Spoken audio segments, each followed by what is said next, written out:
Идет сборка приборов, ставших залогом безопасности людей, работающих в отдаленных частях республики. Переносная станция РЛ весом всего 1 килограмм и дальностью связи от 300 до 500 километров хорошо себя зарекомендовала в ходе тестирования оленеводами и сотрудниками МЧС.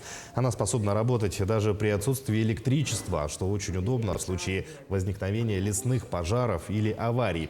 Станция заряжается несколько часов как от сети, так и от солнечных панелей.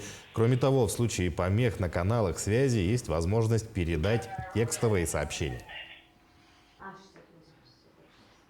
В настоящее время люди, которые находятся далеко от населенных пунктов, они пользуются спутниковой связью. Но спутниковый телефон, он, во-первых, очень дорогой, и самое главное, дорогой трафик. Каждая минута нам долларами. И поэтому радиосвязь, она, как бы в какой-то мере может выступать как альтернативная связь, которая, свою функцию может выполнять даже, когда не будет, скажем, электричества.